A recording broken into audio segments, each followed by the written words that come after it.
Good morning, good morning, good morning everyone. This is again Professor Vincent Torre Bongolan. Sabay-sabay nating ipaintindi sa aktor na ito, no? Kasama na po dito yung isa pa pong artista na kapag nagsabi o nagsalita o naglabas ng kanyang opinion ay walang saysay, no? So sana naman kung kayo po ay maglalabas ng inyong hinaing o opinion mga kaibigan, lagyan nyo naman po ng laman, no? Lagyan nyo naman po ng laman para magkaroon po ng katuturan yung sinasabi po ninyo para mas maintindihan po ng maraming tao kung bakit ayaw ninyo kay BP Sara, bakit gusto ninyo kay BP Sara, bakit ayaw ninyo kay Marcos, bakit gusto ninyo kay Marcos. So, kailangan pong merong substance yung inyong sasabihin. Okay? So, nais ko lang ipaliwanag sa iyo, Mr. Romnica Sarmenta. Meron din pala tayong, masasabi ko lang sa iyo, no? Parang ganito lang yan eh. Napakahusay mong artista. Napakatalino mong aktor. Ganyan. Pero wala kang pelikula. 'Di ba? So, ganun lamang din po yan mga kaibigan. In the same place. No? Sa naging pahayag mo na inosente si BP Sara sa kasong ibinibintang sa kanya pero 16 ang abogado niya. So ano yung gusto mong sabihin dito? What are you trying to imply? 'Di ba? So ako nakikita ko ito in a way na tama lamang. Bakit? Ang impeachment mga kaibigan ay isang proseso no magkahalo yung political at syempre yung legal. Sa usapin po ng political, hindi rito pinag-uusapan yung ano nga ba yung ebidensya laban sa isang opisyal ng pamahalaan. Kaya nga po political may halong political kung bakit nga ba isinasakdal ang kalaban, no? So one of the main purpose is that maaring matinding katunggali, no?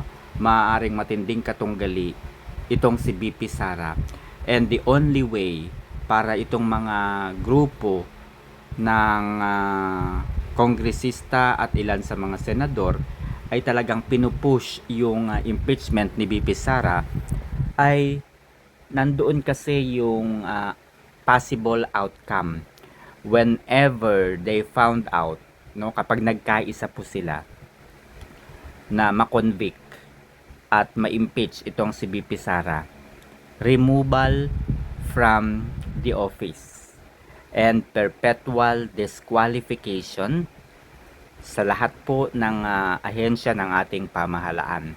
So ibig sabihin, ang impeachment po ay isang political process para tanggalin sa pwesto ang impeachable official. Hindi lamang po para tanggalin, kundi tanggalin din po o tanggalan ng karapatang makapasok o makapagtrabaho sa alinmang opisina ng pamahalaan. Okay, so impeachment is political. Pangalawa, impeachment is very subjective. Hindi po ito kagaya po ng court talaga, yung korte, yung mga regular courts na hindi po pwede yung magiging subjective ka sa iyong magiging desisyon, sa iyong pagiging kumbaga abogado o pagiging judge, no? You must show 100% impartiality. Dapat wala kang kinikilingan sa korte, no? Kapag nasa korte wala kang kinikilingan. Bukod po dun ay dapat very objective ka, no? Very objective na kung saan ang iyong magiging desisyon ay naaayon sa saligang batas o sa konstitusyon o sa any rules of court, mga kaibigan. So yun po ang pagkakaiba. Ngayon, itong impeachment po kay BP Sara sa makatwid, ito po ay pinaghalong political at syempre very subjective na proseso. Okay? So, depende po ito kung ang mga kongresista no? Kung ang mga kongresista ay talaga namang binayaran para lamang magkaisa to impeach the Vice President Sara Duterte. If it is true na binayaran itong mga kongresistang ito kaya napakadaling na impeach in just 6 hours, they already impeached the Vice President. So ibig sabihin, malaki po yung posibilidad na talaga namang nagkaroon ng bayaran just to sign the impeachment. Okay?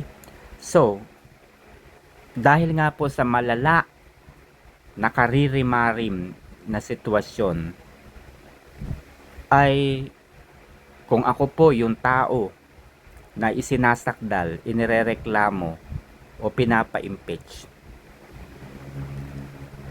ibubuhos ko yung aking lakas, yung aking resources upang nang sa gayon ay matuldukan na yung ganitong sistema. Matuldukan na yung ganitong sistema na hindi maaaring gamitin yung impeachment kasi na-overuse yung impeachment. No, na-overuse yung impeachment trial kung ganito po yung mindset ng mga kongresista.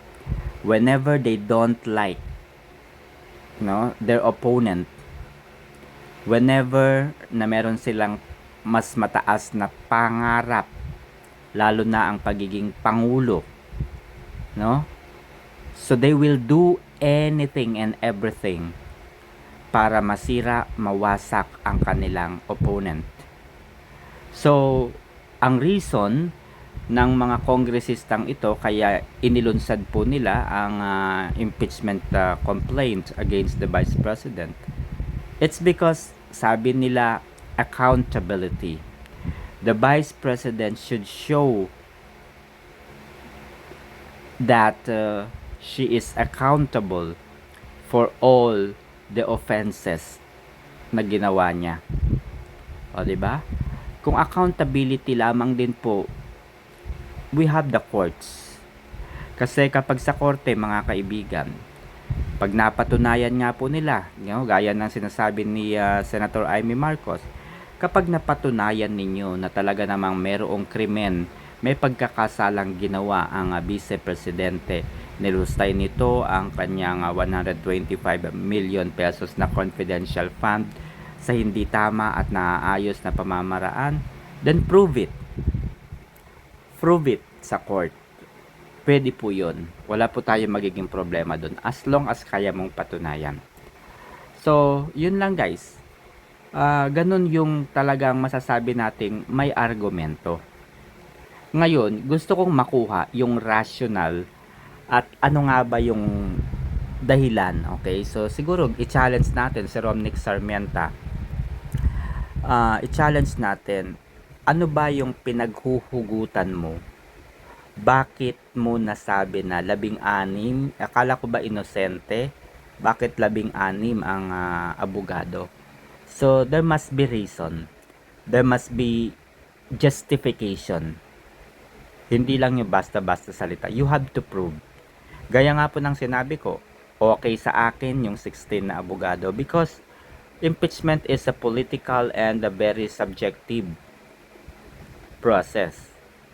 So, dahil nga political, kailangan nating ipaintindi sa mga kongresistang ito na hindi lahat kinakailangang dalhin at atupagin o ipatupad kung mayroong bayad. 'Di ba? Magiging magulo, no? Hindi tama ang magiging proseso. So, mau-overuse ang impeachment court, which is the Senate. So, para gisingin itong mga kongresistang ito, kailangan talaga ng mga matitinding abogado, mga seasoned and well-experienced lawyers and litigators, no? So, yun lang. At mga kaibigan, maraming salamat at pag-usapan natin yung bagong pasabog na ginawa ni COMELEC Commissioner George Garcia. Ito po yung pasabog. Dalawang magkalaban sa politika, nagbayad yung isa, nagbayad din yung isa. My God, sino ang ipapanalo ngayon kung parehong nagbayad yung magkalaban? My God, di ba exciting ito mga kaibigan? Sundan ninyo yung susunod na video ko mga kaibigan.